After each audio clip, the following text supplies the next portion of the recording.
بالله من الشيطان الرجيم. بسم الله الرحمن الرحيم. قال تزرعون 7 سنين دأبا فما حصدتم فذروه في سنبله إلا قليلا مما تأكلون.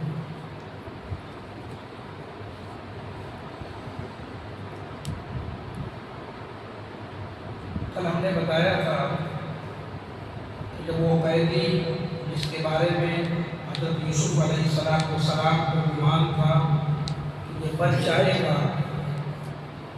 تو جب بادشاہ نے خواب دیکھا، اس خواب کی تعبیر پوچھنے کے لیے یہ یوسف علیہ السلام کے پاس قید خانے میں آئے، جیل میں آئے، اور انہوں نے یوسف علیہ السلام سے کہا کہ میرے بادشاہ نے خواب دیکھا ہے، 7 موٹی تازی گائے ہیں جس کو 7 دبلی پتلی گائے کھا رہی ہیں۔ 7 موٹی تازی گائے، دیکھو یہ خواب ہے، اور یہ خواب کی تعبیر بھی آپ کو کتنے بہترین انداز میں حضرت یوسف علیہ السلام نے کی تھی۔ 7 موٹی تازی گائے کو 7 دبلی پتلی گائے کھا رہی ہے، اور 7 ہری بھری بالیاں ہیں اور 7 خشک بالیاں ہیں۔ اس خواب کی تعبیر بتاؤ۔ سوال ہو سکتا ہے آپ سے بھی کبھی کبھار، تو کون سا خواب تھا جو بادشاہ نے دیکھا تھا؟ تو آپ صرف گردن ہلائیں گے، یہ خواب یاد رکھنے کی چیز ہے۔ ہو سکتا ہے کبھی آپ کے پاس میں بھی یہ خواب آ جائے، اس کی تعبیر اللہ نے قرآن میں بیان کیا۔ حضرت یوسف علیہ السلام نے اس خواب کی تعبیر بتلائی۔ قال تزرعون 7 سنین دأبا، یوسف علیہ السلام نے کہا کہ 7 سال تک لگاتار تم کھیتی کرو گے، اور اس کھیتی میں اللہ تبارک و تعالیٰ تمہیں بہت سارا پیداوار دے گا، بہت سارے غلے اور اناج اگائیں گے۔ لگاتار 7 سال خوب پیداوار ہو۔ موٹی تازی جو گائے کی مثال ہے کہ 7 موٹی تازی گائے، اس سے مراد یہ ہے کہ 7 سال تمہاری خوب کھیتی ہوگی، خوب اللہ پیداوار دے گا۔ فما حصدتم فذروه في سنبله، جب 7 سال اللہ تعالیٰ تمہیں بہت پیداوار دے گا تو تمہارا کام یہ ہے کہ تم ان پیداوار کو، ان کی بالیوں کو بچا کر کے رکھنا۔ الا قلیلا مما تاکلون، ان میں سے تھوڑا سا کھانا، جتنا کھانے کی ضرورت اتنا کھانا، باقی ان 7 سالوں میں جتنے بھی پیداوار ہوں گے ان پیداوار کو بچا کے رکھنا، تاکہ 7 ایسے دن بھی آنے، 7 ایسے سال بھی آنے والے ہیں کہ بالکل اناج وغیرہ مصر کی سرزمین پہ ہونے والی نہیں۔ تو 7 موٹی تازی گائے سے مراد 7 سال بہت زیادہ اللہ تعالیٰ زمین میں پیداوار کرے گا۔ ثم یاتی من بعد ذلک 7 شداد، اور یہ 7 دبلی پتلی گائے سے مراد یہ ہے کہ ثم یاتی من بعد ذلک 7، اس کے بعد 7 سال ایسے آئیں گے جو بہت سخت ہوں گے، قحط سالی کا سال آئے گا۔ یا کلنا، اور وہ 7 سال جو قحط سالی کا آئے گا، وہ 7 سال جو پیداوار ہوئے تھے ان تمام پیداوار ختم ہو جائیں گی اس میں۔ ما قدمتم لهن الا قليلا مما تحصنون، جو کچھ تم نے ان 7 سالوں میں جمع کر رکھا تھا وہ ان 7 سالوں میں تمہیں کام آنے والا ہے جو تم اپنے لیے روک رکھے ہو۔ سمجھنے کا مقصد یہ ہے کہ حضرت یوسف علیہ السلام خواب کی تعبیر بھی بتلا رہے اور ساتھ لوگوں کو یہ بتلا رہے کہ سنو، تم ابھی سے ہی چاقو چوبند ہو جاؤ، ہوشیار ہو جاؤ کہ اللہ رب العالمین 7 سال اناج دے گا، تو 7 سال کے بارے میں سوچ لو، 7 سال عذاب کا بھی قحط سالی کا آنے والا ہے۔ اور یہ جو اناج بچے گا ان 7 سالوں میں جو پیداوار ہوئی ہے، یہ قحط سالی کے دنوں میں تمہیں کام آنے والا ہے۔ قحط سالی کے دنوں میں کہاں سے کھاؤ گے؟ تو یہ تمہیں کام آنے والا ہے، اور یہ حکومت کے لیے اور وہاں کے بادشاہ کے لیے بہت بڑی بات تھی۔ بادشاہ کو ملک چلانا ہوتا ہے، تو ان بادشاہ کے لیے بہت بڑی بات تھی جو حضرت یوسف علیہ السلام نے اس خواب کی تعبیر بتلائی، اور اللہ تعالیٰ کو رہائی کرانا تھا، کیونکہ یوسف علیہ السلام کو کوئی پوچھنے والا نہیں، جیل میں گئے بے قصور تو جیل میں پڑے ہوئے، تو اللہ نے خواب دکھلایا بادشاہ کو تاکہ ایسا خواب کوئی تعبیر نہ کر سکے۔ بعد میں لوگ یوسف علیہ السلام کے پاس پہنچے، یوسف علیہ السلام اس خواب کی تعبیر کر رہے۔ ثم یاتی من بعد ذلک عام فیہ یغاث الناس وفیہ یعصرون، اور یوسف علیہ السلام نے یہ بھی کہا کہ دیکھو 7 سال جب قحط سالی کے بھی ختم ہو جائیں گے، یعنی 7 14، اور ان 14 سالوں کے بعد میں اللہ تبارک و تعالیٰ ان قحط سالی کے بعد میں تمہیں بہت زیادہ آسمان سے بارشیں نازل فرمائے گا، وفیہ یعصرون، اور اس میں اللہ تعالیٰ انگور کے شیرہ کو نکالے گا، زیتون کا تیل نکالے گا۔ تم ایسے وقت میں آ جاؤ گے اس سال اللہ تعالیٰ ذبیحہ سے، جانوروں سے، گایوں سے اللہ تعالیٰ تمہیں دودھ نچوڑ کر کے دے گا، یعنی وہ 7 سال کے بعد، قحط سالی کے بعد جو سال آئے گا اس میں اللہ تعالیٰ بہت زیادہ پیداوار تمہیں عطا کرے گا۔ یہ ان کی خواب کی تعبیر ہو گئی۔ وقال الملک ائتونی بہ، بادشاہ کے پاس یہ گیا اور جا کر کے کہا کہ آپ کے خواب کی تعبیر یہ ہے کہ 7 سال بہت اللہ تعالیٰ زمین میں اناج اگائے گا، 7 سال قحط سالی آنے والا ہے، ان 7 سالوں کے بعد میں پھر اللہ تعالیٰ مال و دولت سے نوازے گا۔ بادشاہ نے کہا کہ جاؤ اس آدمی کو بلا کر کے لاؤ، یہ تو بہت کمال کا آدمی ہے، جو میرے حکومت کے اندر آ جائے تو بہت سارے کام آ سکتے ہیں۔ وقال الملک ائتونی بہ، جاؤ اسے میرے پاس بلا کر لاؤ۔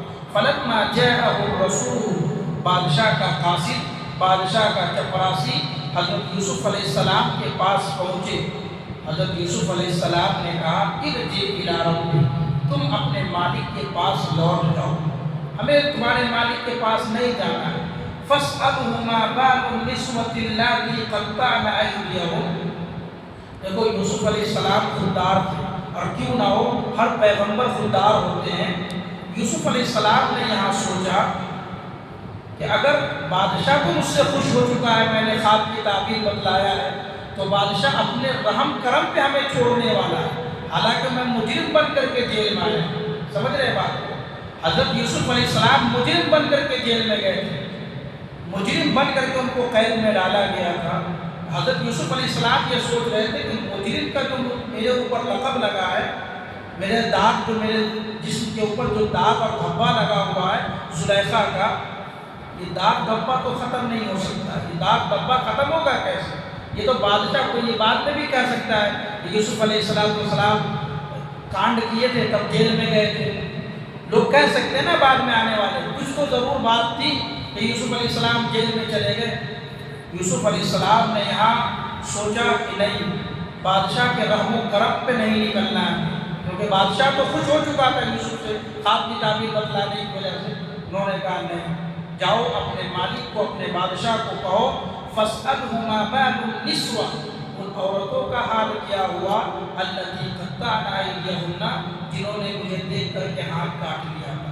وہ عورت کے بارے میں جاؤ پوچھو، بادشاہ سے کہنا کہ وہ عورت کا کیا حال ہے، تم نے اسے قید کیا، کچھ سزا وغیرہ تھی، جنہوں نے میری وجہ سے ہاتھ کاٹ لی تھی۔ ان ربی بکیدہن علیم، ان کے ہیلے اور ان کے جو بہانے تھے، ان کی جو چال تھی، اس کو تو اللہ جانتا ہے، میرا رب جانتا ہے۔ قال ما خطبکن اذ راودتن یوسف عن نفسہ، اب بادشاہ حضرت یوسف علیہ السلام کے کنٹرول میں آ چکے تھے۔ حضرت یوسف علیہ السلام نے کہا کہ پہلے جب ان عورتوں سے ہماری پاک دامنی کا ثبوت جب تک نہیں دلوا دیتے ہو تب تک میں جیل سے باہر آنے والا نہیں۔ اور ان حکومت کو بھی ضرورت ہے یوسف علیہ السلام کی، دیکھو اللہ تعالیٰ کیسے کیسے حضرت یوسف علیہ السلام کے ہاتھ میں بادشاہ اور حکومت ڈال رہا ہے۔ قال ما خطبکن اذ راودتن یوسف عن نفسہ، بادشاہ نے ان تمام عورتوں کو بلایا جنہوں نے اپنے اپنے ہاتھ کاٹے تھے، زلیخا کو بھی بلایا۔ اذ راودتن یوسف عن نفسہ، اور انہوں نے پوچھا اے عورتوں بتلاؤ اس وقت کا صحیح واقعہ کیا ہوا تھا جب تم نے حضرت یوسف علیہ السلام کو اپنے مکر میں، اپنے چال میں پھنسانے کی کوشش کی تھی، کیا منظر تھا اس واقعے کو بتلاؤ۔ تمام عورتوں نے کہا قلنا ما حاش للہ، معاذ اللہ، اللہ کی پناہ، ما علمنا علیہ من سوء، ہمارے علم میں یہ بات نہیں ہے کہ یوسف علیہ السلام برے تھے، ہم تو یوسف کو برے نہیں سمجھتے۔ قالت امرأۃ العزیز، اور عزیز کی بیوی جو زلیخا تھی انہوں نے بھی کہہ دیا الآن حصحص الحق، یوسف تو بس بہت سچے ہیں، انا راودتہ عن نفسہ، میں نے اسے پھنسایا تھا، اب قبول کر رہے ہیں، میں نے اسے پھنسایا تھا۔ وَإِنَّهُ لَمِنَ الصَّادِقِينَ، یوسف علیہ السلام تو سچے، یوسف علیہ السلام پہ جو الزام لگا تھا اس الزام سے باہر آنے کے لیے، تاکہ لوگوں کو پتہ چل جائے کہ میں سچا ہوں، میں بے قصور جیل میں گیا تھا، میرے اوپر کوئی داغ وغیرہ نہیں ہے، اور ایک انبیاء کے اوپر کوئی داغ کیسے آ سکتا ہے؟ اللہ تبارک و تعالیٰ نے خواب کے ذریعے سے ان تمام چیزوں کو پورا کیا جو یوسف کے اوپر داد آ سکتا تھا۔ بعد میں آنے والے لوگ کہہ سکتے تھے کہ حضرت یوسف علیہ السلام، جیسے بہت سارے لوگ کہانی بیان کرتے ہیں کہ یوسف علیہ السلام کا زلیخا سے خوب پیار و محبت چل رہا تھا، پیار و محبت کی زندگی بسر کر رہے تھے، نعوذ باللہ۔ ایک پیغمبر کے بارے میں اور ان کے بارے میں کتنے آپ یوٹیوب کے اوپر دیکھیں گے سیریل لوگوں نے بنا رکھا ہے، سیریل دیکھنے کو ملے گا، یہ ہوا تھا، اس کو خوب لگا کر کے لڑکا اور لڑکی کو بنا کر کے یوسف علیہ السلام کے بارے میں بیان کرتے ہیں۔ یہ سب غلط بات ہے۔ حضرت یوسف علیہ السلام کی پاک دامنی کا اعلان مصر کی ان تمام عورتوں نے کیا جنہوں نے اپنے اپنے ہاتھ کاٹے تھے، اور عزیز مصر کی بیوی زلیخا نے بھی اپنا اقرار کیا کہ میں ہی غلط ہوں، حضرت یوسف علیہ السلام سچے ہیں۔ ذَلِكَ لِيَعْلَمَ أَنِّي لَمْ أَخُنْهُ بِالْغَيْبِ وَأَنَّ اللَّهَ لَا يَهْدِي كَيْدَ الْخَائِنِينَ۔ اب یوسف علیہ السلام نے کہا کہ دیکھو، لِيَعْلَمَ، ہم نے یہ کام اس لیے کیا تاکہ جان لے کہ أَنِّي لَمْ أَخُنْهُ بِالْغَيْبِ، عزیز مصر بھی اس بات کو جان لے کہ میں ان کے پیٹھ پیچھے، ان کے گھر میں رہتا تھا، میں ان کے پیٹھ پیچھے ان کے گھر میں نے کوئی خیانت والا کام نہیں کیا، یعنی ان کے بیوی کے ساتھ میں نے کوئی غلط کام نہیں کیا۔ حالانکہ عزیز مصر کو اس بات کا علم تھا، لیکن دنیا کو بھی بتانا مقصود ہوتا ہے۔ ہر بات جو ہوتی ہے لوگوں کے درمیان عام ہو جاتی ہے، تو اللہ تبارک و تعالیٰ نے ثبوت کے طور پہ جیل بھیجا، اور جیل میں جو کلین چیٹ ملی وہ اس وجہ سے ملی کہ یوسف علیہ السلام پاک گئے، نہ کہ بادشاہ کے رحم و کرم پہ جھوٹ کر کے آ رہے۔ وَأَنَّ اللَّهَ لَا يَهْدِي كَيْدَ الْخَائِنِينَ، اور بے شک اللہ رب العالمین دغا بازوں کے ہتھ کنڈے کو زیادہ دن تک کامیاب ہونے نہیں دیتا۔ چاہے جتنا بھی انسان چال چل لے کسی دوسرے کے خلاف، کسی دوسرے کے اوپر جتنا بھی ظلم کر لے، یہ ظلم زیادہ دن تک نہیں چلنے والے، بلکہ اللہ رب العالمین حقیقت کو ایک نہ ایک دن کھول کر کے رکھتا ہے۔ وَمَا أُبَرِّئُ نَفْسِي إِنَّ النَّفْسَ لَأَمَّارَةٌ بِالسُّوءِ إِلَّا مَا رَحِمَ رَبِّي إِنَّ رَبِّي غَفُورٌ رَحِيمٌ۔ حضرت یوسف علیہ السلام نے کہا میں اپنے نفس کی پاکیزگی نہیں بیان کر رہا ہوں، وَمَا أُبَرِّئُ نَفْسِي، ایسا نہیں کہ میں اپنے نفس کی پاکی بیان کر رہا ہوں، میں بہت پاک ہوں۔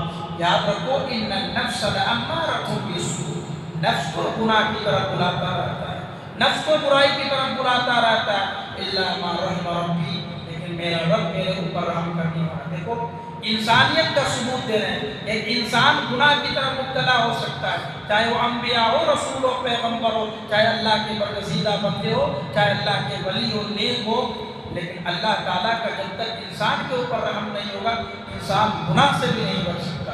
ان ربی غفور رحیم، بے شک میرا رب بڑا معاف کرنے والا اور رحم کرنے والا ہے۔ وقال الملک ائتونی بہ، جب حضرت یوسف علیہ السلام کی ڈیمانڈ پوری ہو گئی، حضرت یوسف علیہ السلام کی ڈیمانڈ پوری ہو گئی تو بادشاہ نے کہا وقال الملک ائتونی بہ، اب تو بلا کر کے لاؤ یوسف کو میرے دربار میں، استخلص لنفسی، میں اسے اپنے خاص کاموں کے لیے مقرر کروں گا، میں اپنے پاس رکھوں گا، میرا وہ خاص کام کرے گا حضرت یوسف۔ فلما کلمہ قال انک اليوم لدینا مکین امین، کیونکہ میں نے حضرت یوسف علیہ السلام کو پایا ہے کہ بہت زیادہ امانت دار ہے، بہت زیادہ حفاظت کرنے والے ہیں چیزوں کی، ہم نے آج سے یوسف علیہ السلام کو اپنا نائب بناتا ہوں اور یوسف علیہ السلام کو اپنے خاص چیف بناتا ہوں، وہ میرے پاس آئیں گے اور عزت اور امانت کے ساتھ وہ ہمارے پاس آ کر کے کام کرے، ہم حکومت میں ان کو حصے داری دیں۔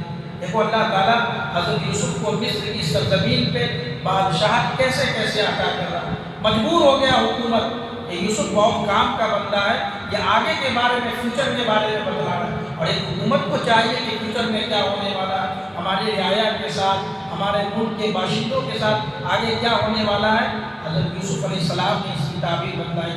اللہ تعالیٰ سے دعائیں رب العالمین ہم سب کو ان طریق باتوں پر عمل کریں۔